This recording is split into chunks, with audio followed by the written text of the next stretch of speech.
and welcome back to Warhammer Age of Sigmar Stormbringer, your video guide to your Stormbringer magazine subscription.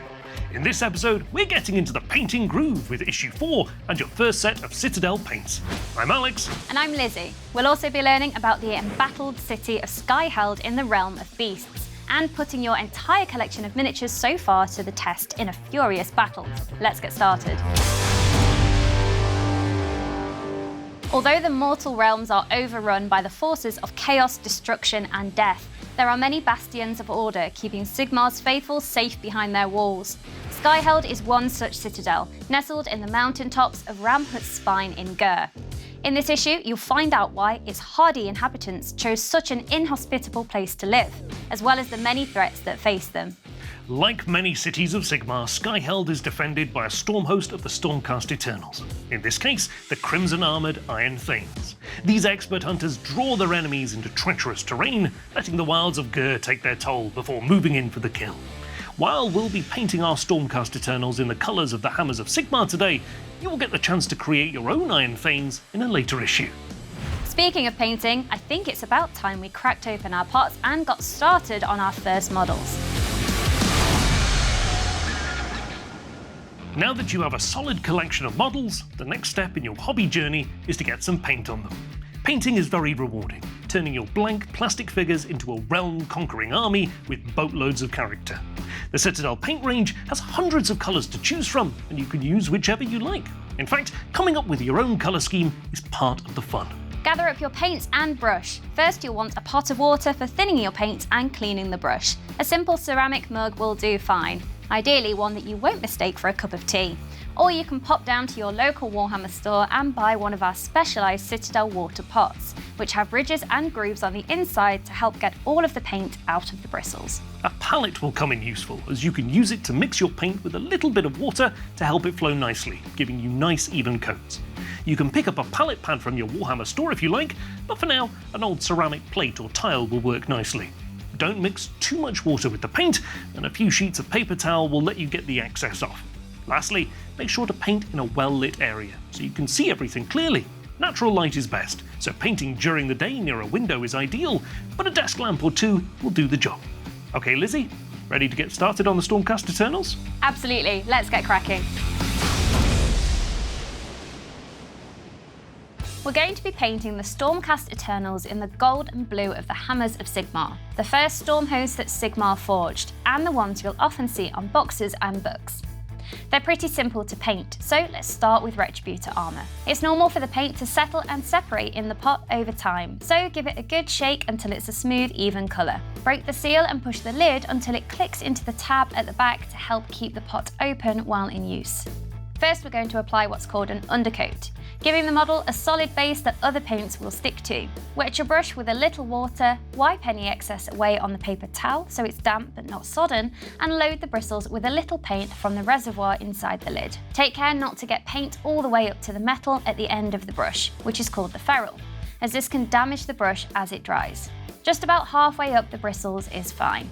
If you're using a palette, transfer the paint onto it and add a little more water to thin it. 1 part water to 4 parts paint is perfect. Then start applying your thinned Retributor armour using gentle downward strokes, taking care not to apply too much pressure to avoid damaging the brush. Get paint into all the nooks and crannies until the whole model is covered. Don't worry if the plastic is still showing through at this stage, we'll be going over it again to really solidify the undercoat. It's best to use several thin coats, as these models have lots of little details which you may end up smothering if you use too much. Wait about 5 minutes for each coat to dry before starting the next. With metallic paints like Retributor armour and Lead Belcher, it's a good idea to have a separate water pot from the one you use for thinning and cleaning your non-metallic paint. This is because the tiny metal flakes that give the paint its shine can separate and spread out in the water, transferring to any non-metallic colours when you start to paint with them. Once your first model is covered, move on to the next until all 6 of your miniatures have a smooth golden undercoat. They should look a little something like this. Next, we're going to apply a base coat, the main layer of colour on a model. For this, we need Cantor Blue. Use the same techniques to paint the shoulders, shield face, banner and the Knight Arcanum's robes, being careful not to get any on the surfaces we want to keep gold. If you do make a mistake, don't panic, just wait for the paint to dry, then go over it with Retributor armour until it's back to normal. Even the best painters make mistakes. Once you've applied enough coats to reach a rich blue, return to the first model with your pot of lead belcher. Paint each of the metallic details using the pictures in the magazine as a guide, and you're done. We'll have plenty more paint to add to our models in later issues, but for now your Stormcast Eternals are ready for battle. Let's have a check-in with Alex and see how his Kruleboyz are getting on. As you can see, my Kruleboyz have already had an undercoat of Orruk flesh applied in 3 thin coats to get a nice vibrant green. Unlike the smooth metal armour of the Stormcast Eternals, my Orruks are clothed in all kinds of rough rags and leathers. I will be adding a variety of natural tones to them in later issues. For now, give your lead belcher another good shake and paint in all of the weapons, helmets and other metal accessories. If you feel like adding some blue or gold to these models too, go for it. There are no wrong colours if you like them. Just be aware that future tutorials will assume you have left them green and silver for now. We're almost ready for our largest battle yet. But before we start, there are a few more rules we should learn. We've already seen how your unit's vital statistics are detailed on their war scroll. Now we'll learn about the rend and damage rules, which determines how easily a weapon can cut through armour and how much damage each blow will inflict. Rend is expressed either as a dash, meaning 0, or a negative number. It is applied as a modifier to armour save rolls. For instance, if a Stormcast Eternal stabbed a Gut Ripper with their spear with a rend characteristic of -1, you would subtract 1 from the save rolls you make for your Gut Ripper, meaning that instead of an armour save of 5 or more, they'd now need a 6 to turn the attack aside. Damage is the number of wounds each attack can deal. Each attack that hits, wounds and is not saved will inflict a number of wounds equal to the damage characteristic of the weapon. The killer boss has a damage characteristic of 2 on his boss hacker, so he'll cut down one of my poor Vindictors every time they fail an armour save.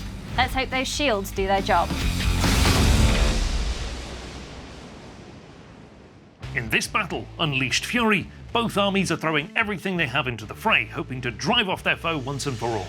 Set up your battle mat in much the same way you did last episode, with the Vindictors opposite the Killer Boss and Stabgrot, while the Knight Arcanum faces down the Gut Rippers. This time, all 10 of them. She's a mighty hero of order. She's got this. Both forces move into the central circles, and combat starts with my Gut Rippers facing the Warrior Mage. A quick check of their war scroll shows that they get 2 attacks each, for a total of 20. I don't even have that many dice. Instead, I'll roll 5 at a time and keep a tally of how many successful hits and wounds I score. The Knight Arcanum has a save characteristic of 3+, and the Gut Ripper's weapons have no rend to worry about, so I only suffer 1 wound, an auspicious result. Striking back, my hero only needs a result of 3 or higher to both hit and wound on her 3 attacks, and with a rend of -1, the Kruleboyz need to roll a 6 to resist her damage. When the smoke has cleared, 2 attacks have gotten past the Gut Ripper's armour, so I deal a number of wounds equal to the damage characteristic. In this case, instead of a number, the Knight Arcanum's weapon shows D3, meaning I'll need to roll a D3 as explained in the last issue to find out how much damage is dealt by each strike. My luck continues. I get 2 3s totaling 6 damage dealt to the Gut Ripper's squad. Ouch! My Gut Rippers only have 2 wounds each, so this assault kills 3 of them in total. We'll just have to see how the Killer Boss fares against the other Stormcast Eternals. Keep progressing through the attack sequence, remembering to apply the rend modifier to your save rolls until either one side finishes off their hated rivals or combat grinds to a draw. Either way, the battle is over and you get to find out what happens to the victor. And that's all we have time for today. There's just one more episode until you fly solo on your Stormbringer adventure, where you'll learn about the arcane reforging process that gives the Stormcast Eternals their power. You'll also welcome a powerful Praetor Prime to your collection, the leader of a band of dauntless battlefield bodyguards, and a totally new model only available in this magazine. This is one you won't want to miss. You'll also find out how your choices in combat, not just luck, can affect the outcome of a battle, with an action-packed mission inviting you to choose the order your units fight in. Our series may be coming to an end, but there are many more issues to go until your collection is complete. So make sure you don't miss any by subscribing to Warhammer Age of Sigmar Stormbringer at warhammerstormbringer.com. You'll get a shipment of 4 issues every month, packed with miniatures, lore, tutorials and battles to get you going. Until next time.